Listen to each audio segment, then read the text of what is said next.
రారా దమ్ముంటే రారా బయటికి తేల్చేస్తాను నీ సంగతి రా. ఏంటిది మా వాడికి తెలిస్తే హర్ట్ అవుతాడు. తేడాలు వస్తాయి. నేను ఆల్రెడీ హర్ట్ అయిపోయాను రా. రేయ్ నేను తాగితే మృగాన్ని రే. నా సంగతి తెలియదురా రే. వాడేదో నన్ను టార్చర్ పెడదాం అనుకుంటున్నాడా? వాడు నన్ను టార్చర్ పెట్టం కాదురా, నేను వాడిని టార్చర్ పెట్టడం కోసం ఈవినింగ్ నుంచి మంది ఎవరితో అయినా పెట్టుకుందామని పొద్దున్నే అవుతున్నాను. పొద్దున్న నుంచా? అయితే రేపు కలుద్దాం. పండిత్ మీరు మందేశారని తెలియక మందేస్తే మా వాడు మంచి ఫ్రెండ్. అరే తురి కూడా అనొచ్చు. ఫ్రెండ్స్ KFC రై బాస్. నా KFC అంటే ఎంత ఇష్టం. నాకు కూడా ఇష్టమే. ఇదిగో తీసుకో. ఇంకేంట్రా ఇష్టాలు? ఏముందిరా కానీ అరే కాన్సెప్ట్ చాలా బాగుందిరా. I'm enjoying it like anything you know. Raviteja నువ్వు నా గురించి అనుకుంటున్నావు ఏంటి? ఇప్పుడు వద్దులే. మరి అదే అన్ని లోపల పెట్టేసుకుంటున్నావు. చెప్పు చెప్పు చెప్పు. నేను చెప్పను. చెప్పకపోతే నీతో కట్టేఫ్. నేను కూడా నీతో కట్టేఫే. ఇంకా చాలేరా. ఓ పెగ్గేరా. ఫ్రెండ్షిప్ కట్టాక మళ్ళీ రాయండిరా. ఏ పండిత్ ఏం ఆలోచించడం? మీరు చాలా మంచోళ్ళని. నీ లోపల ఏంట్రా ఒకటి తెక్కొడేసుకుంటున్నాడు. తీ బయటికి తీయండి. లోపల ఎవడున్నారు సార్? నీ లోపల ఒకడున్నాడు, వాడు తెక్కొడేసుకుంటున్నాడు అని. బయటికి తీ బయటికి తీ. ఓ వాడా? వాడు పెద్ద మెంటల్ గాడు సార్, పైగా మందేస్తున్నాడు. నేను కూడా మెంటలే, నేను తాగేస్తున్నారు. నువ్వు బయటికి తీ. Mental versus mental. బయటికి తీ బయటికి తీ బయటికి తీ. రారా బయటికి. నువ్వు మనిషివా పశువురా?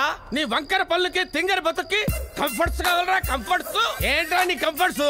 తుమ్మకూడదు, తగ్గకూడదు, పెత్తకూడదు. నిన్న అమెరికా నుంచి భారతదేశానికి ఎవరు రమ్మన్నాడు రా? నువ్వు ఒక ఈడియట్ రా, నువ్వు ఒక ఫూలు రా. పండిత్ వాడిని కంట్రోల్ అవ్వమని చెప్పు. వాడినే కదా సార్? అవును. ఏంట్రా కంట్రోల్ అయితే ఏం పీకుతావురా నువ్వు? వీడి పట్టణాల మీద వెంటనే పీకి ఊరేసి చంపేస్తాను రా నిన్ను. పండిత్ పగిలిపోతే వాడికే కదా సార్? అవును వాడికే. రా నీది పగులుతో నాది పగులుతో తెలుసుకుందావు. రారా నేను చెప్పాను కదా సార్, వాడు పెద్ద మెంటల్ గాడు సార్. వాడిని కుమ్మేయండి సార్. రా బిగుసిపోతున్నావు రా. కమాన్ అయిపోయావు. రే పండిత్ నీ లోపల ఉన్న రవితేజ్ గారి సౌండ్ నాకు బాగా నచ్చిందిరా. నిన్ను తిట్టింది నేను కాదు కదరా. పడుతుంది నిన్ను కాదు కదరా. పండిత్ అన్నావు కదరా. ఆ ఫ్రెండ్స్ అన్నాను కదా. రే నువ్వు టెనెంట్ పోయి నేను ఓనర్ అయ్యాను కదా ఇంత హింస పెడుతున్నావు. వచ్చే జన్మలో నువ్వు ఓనర్ అయి పుట్టు, నేను టెనెంట్ అయి పుడతా. అప్పుడు ఈ పండిట్ పవర్ ఏంటో చూపిస్తాను. వచ్చే జన్మలు పునర్జన్మలు మనకి ఎందుకు పండిట్?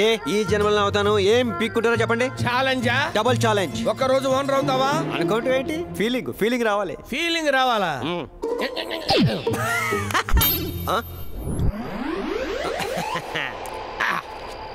రెండిళ్ళు రాసిచ్చా తీసుకో. రెండిళ్ళు నాకెందుకు పండిట్? నీ ఇల్లు నాకు రెంట్కి ఇస్తే మరి నువ్వెక్కడ ఉంటావురా? ఓ ఇప్పుడు నువ్వు ఓనర్వి, నేను రెంట్కుండేవాడిని అన్నమాట. రూల్స్ అండ్ రెగ్యులేషన్స్ ఏంటో చెప్పమ్మా. No rules no regulation. మరి పండిట్ కంఫర్ట్స్ ఏంట్రా? Any problem come to owner. అంతేనా? యా. ఈ రాత్రికి ప్రశాంతంగా వెళ్ళి పడుకోరా. Cutie naughty boy. రేపటి నుంచి ఈ పండిట్ టార్చర్ ఏంటో చూపిస్తాను రా.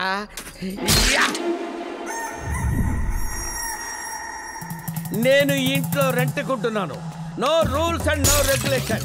నా ఇష్టం వచ్చినట్టు చేస్తాను. ఎవడొస్తాడో చూస్తా.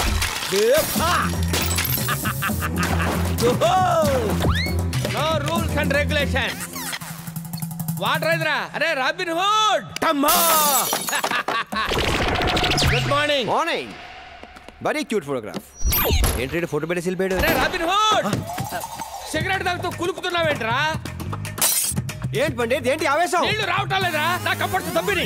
నన్నే చేయమంటావు? నువ్వు నాకు స్నానం చేయించు. నేను ఎందుకు చేస్తాను? నువ్వే కదరా ఓనరు. నిన్న రాత్రి వరకే నేను. మరి వాళ్ళెవరు? అమ్మేశావా?